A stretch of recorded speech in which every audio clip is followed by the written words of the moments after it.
अस्सलाम वालेकुम, मैं हूं आपका एस्ट्रोलॉजर सलीम समी।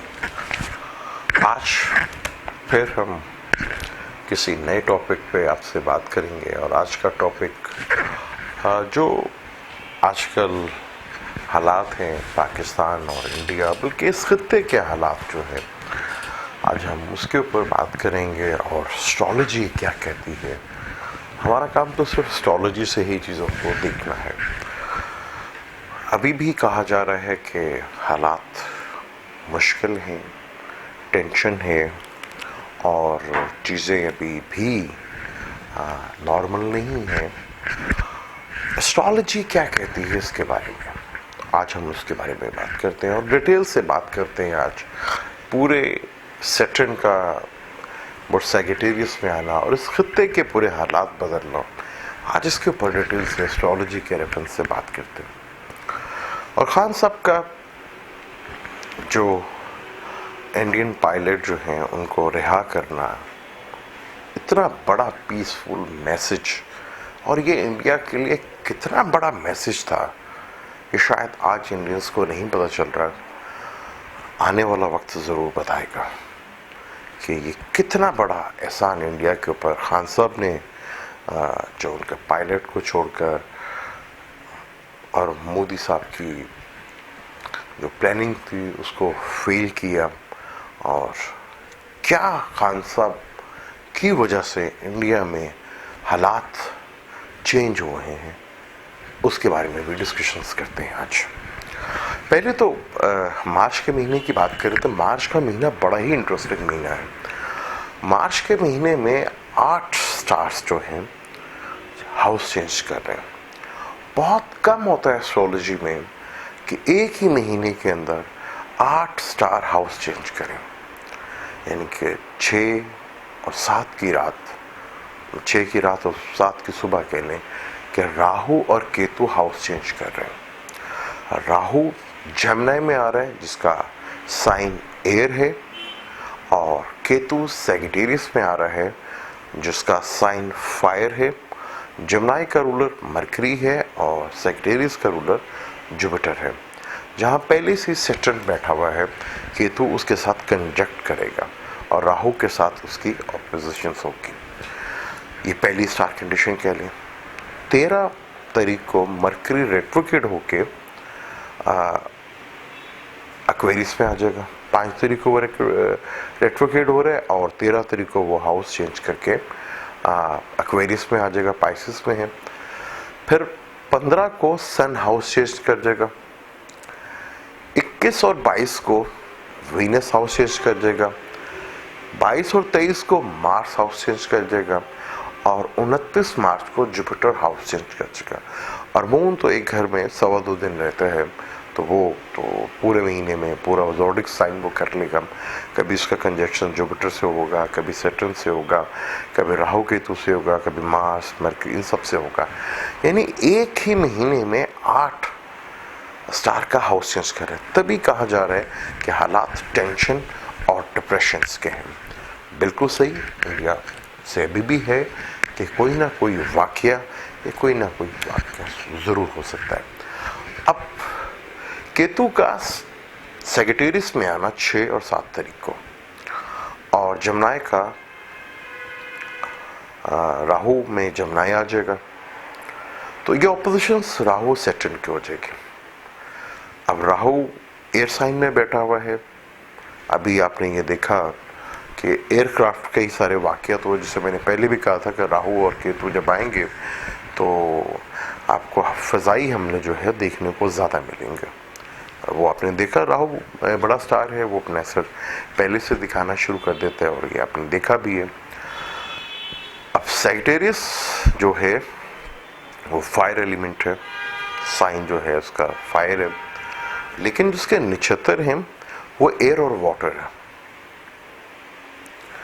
अब यहाँ पे जितनी भी जंगें लड़ी गई हैं उनमें राहु केतु और सैटर्न और जुपिटर और मार्स का बहुत ही कम्बिनेशन रहा है। इसी महीने आप देखेंगे कि जुपिटर भी सैजिटेरियस में, जहाँ सैटर्न और केतु और राहु के साथ केतु सैटर्न और जुपिटर इकट्ठे होंगे, और राहु के साथ ऑपोजिशन होगी। मार्स भी 8वीं नजर से देखेगा, क्योंकि 23 मार्च को मार्स टॉरस में आ जाएगा।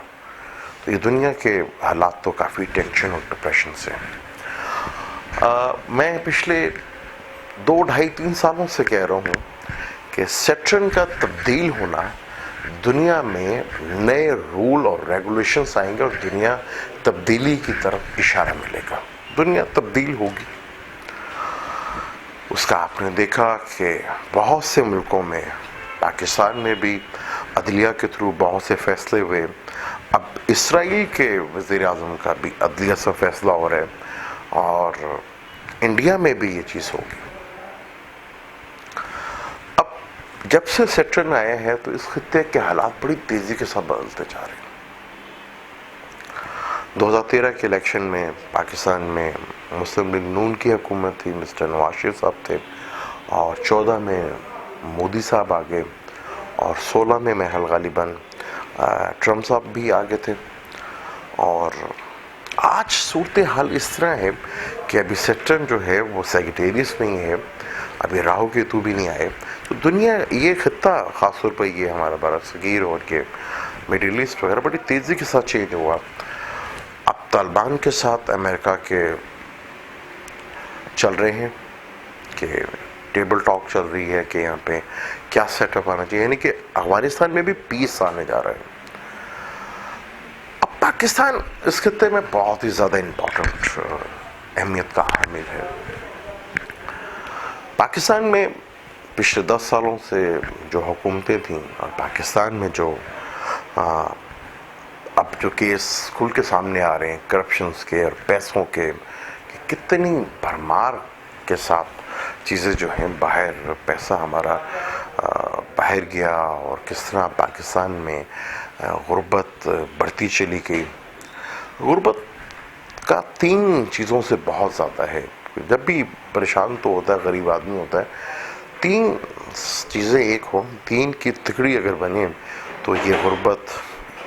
और फिर कुछ लोग कहते हैं कि लोग अब ज़्यादा एडवांस हो गए हैं, ज़्यादा उनमें बेहयाई बढ़ गई है, तो उसका भी ताल्लुक़ इन 3 लोगों से ही होता है। उसका बाद में जिक्र करेंगे, इन 3 कौन है जिसका ताल्लुक़ होता है इनसे। अब अगर पाकिस्तान में तब्दीली ना आई होती, मिस्टर इमरान खान साहब ना आए होते, इमरान की हुकूमत या PTI की हुकूमत ना आई होती, तो भारत में क्या होता। पाकिस्तान में सबसे पहले, मैं काफ़ी अरसे से कह रहा हूँ कि इंडिया में अब मोदी सरकार और जो उनकी पीछे मोदी साहब के जिनका हाथ है RSS वालों का, उनका प्लान था कि अब हम इलेक्शन जीतेंगे तो हम वहाँ पे हिंदू रियासत डिक्लेयर कर देंगे, यानी कि एक सेकुलर हुकूमत से हम हिंदू रियासत यानी कि मजहबी रियासत डिक्लेयर कर देंगे। ये उनका प्लान था और वो उस प्लान में कहाँ धचका लगा और पाकिस्तान ने किस तरह उसमें कामयाबी इंडियंस के लिए, क्योंकि अगर ये हो जाता, इंडिया में ये चीज़ अगर हो जाए कि हिंदू रियासत बन जाए, तो जितना जुल्म होगा वहाँ पे गरीबों के ऊपर, ख़ास तौर पर दलित के साथ, मुसलमानों के साथ, इंसानियत के साथ मैं तो बात करूँगा कि आप सोच भी नहीं सकते वो किस तरह नाकाम हुई है। मैं आपको बताता हूँ, इसके बारे में थोड़ा सा डिटेल से बात करते हैं। पाकिस्तान में जो हालात चल रहे हैं वही इंडिया में अब है कि जी हम करप्शन ख़त्म कर देंगे, ये कर देंगे। जो मोदी साहब ने वहाँ पे दावे किए तो वो तो नहीं हुए, पर चला कि उससे ज़्यादा वहाँ पे लोग पैसा लेके मुल्क से बाहर चले गए और वहाँ पे भी बिज़नेस कम्युनिटी ने ऐसा होल्ड किया मीडिया के ऊपर और लोगों के ऊपर कि गुर्बत बढ़ती चली गई, बेरोज़गारी बढ़ती चली गई, लोग गरीब से गरीब होते गए और चंद लोग बहुत ज़्यादा अमीर हो गए, जो कि आप सोशल मीडिया में देख भी चुके होंगे, वो शो करते भी हैं। अगर पाकिस्तान में खान साहब की हुकूमत ना होती तो इंडिया में जो प्लान है ये 100% कामयाब हो चुका होता, 200% ये प्लान कामयाब हो चुका होता। आप सोच भी नहीं सकते कि ये प्लान किस तरह और कैसे ही कामयाब होता। और इसके बारे में अगर हमारे यहाँ दूसरी हुकूमतें होती तो ये प्लान जो इंडिया में मोदी सरकार का है, जिसे आरएसएस का है, तो ये 100% हो जाना था। अब पाकिस्तान में तब्दीली आई और हालात अभी तो खैर अगर पूछें किसी भी आदमी से तो फाइनेंशियली तो कोई बेहतर नहीं हुआ, लेकिन हर किसी से पूछे वो मुतमिन है कि नहीं यार हमारा फ्यूचर अब सेफ हो गया। हालांकि अभी कुछ ज़्यादा नहीं हुआ, लेकिन लोगों में एक होप आई है कि हमारा फ्यूचर सेफ हो गया। अगर ये इमरान की हुकूमत ना आई होती तो इंडिया में हिंदू रियासत बनने से कोई भी नहीं रोक सकता था। इमरान का आना आरएसएस का और वजह ये मोदी सरकार का उस प्लान पे इतना शदीद झटका कि आप सोच भी नहीं सकते। और जो खान साहब ने और हमारी इस्टेब्लिशमेंट में उनका पायलट को छोड़ के जो एक मैसेज दिया कि हम पीस और अमन चाहते हैं, वो इतना उल्टा पड़ा मोदी साहब के खिलाफ कि वो खुद परेशान हो गए अब करूँ क्या। वही ये मार्च, और जैसे आज डॉक्टर शाही साहब ने भी कहा कि अगर वो इलेक्शन जीतते हैं तो वो हिंदू रियासत को डिक्लेयर करेंगे। अब ये उनका पायलट को भी छोड़ना और इमरान के इस खत्ते में आना, पहला बंदा जो पीस का है, फर्ज कर अगर इसी तरह इंडिया में भी कोई बंदा पीस का आ गया, बांग्लादेश में भी आ गया, तो ये खत्ता तो एक हो सकता है। क्योंकि इस खत्ते में जो चीज़ इंडिया के पास है वो हमारे पास नहीं, जो चीज़ हमारे पास है वो इंडिया के पास नहीं है, और जो चीज़ इन दोनों के पास है पूरी दुनिया के पास नहीं है। अगर ये खत्ता एक हो जाता है और हम सोचे कहाँ से कहाँ जा सकते हैं, तो सबसे बड़ी पाकिस्तान और खान साहब की हुकूमत ने उनके रास्ते में जो खान साहब का आना, मोदी और आरएसएस के लिए जो प्लान था उस पर सबसे बड़ी चोट तो यहीं से लगी। और अब उन्होंने ये चीज़ दी कि पीसफुल का कि हम अमन के लिए कर रहे हैं, और पूरी दुनिया ने उसको सराहाया। अब उनके लिए बहुत मुश्किल होता जा रहा है कि करे क्या। जैसे अपनी खबरें भी आ रही हैं कि अभी ख़तरा है मोदी सरकार कुछ ना कुछ बड़ा करेगी। वो बड़ा करने की वजह ये है, वो ये स्टार कंडीशंस, राहु की ऑपोजिशन होगी सैटर्न के साथ, केतु भी आके मिलेगा 7 तारीख को, और 23 तारीख को मार्स अब टॉरस में आएगा, तो वो 8वीं नज़र से सैटर्न को भी देखेगा और केतु को भी देखेगा। जो मैं अक्सर कहता हूँ कि जब भी मार्स सैटर्न का करान हो या ऑपोजिशंस हो तो ये बड़ी ख़तरनाक होती है। यहाँ पे हादसे जो हैं थोड़े बढ़ जाते हैं, अब नॉर्मलिटी बढ़ जाती है, धोखा फरेब ज़्यादा होता है और दहशतगर्दी का ज़्यादा ख़तरा होता है, और ये इस तरह के जितने भी प्लान हैं वो इसी दौर में होते हैं। तो ये टाइम तो बहुत ही ख़तरनाक है, इसमें कोई शक नहीं। लेकिन इंडियन आवाम के ऊपर खान साहब का जो आना इंडिया आवाम के लिए अच्छा था, ये आने वाला वक्त बताएगा कि अगर पाकिस्तान में तब्दीली ना आती तो शायद इस खत्ते में तब्दीली ना आती।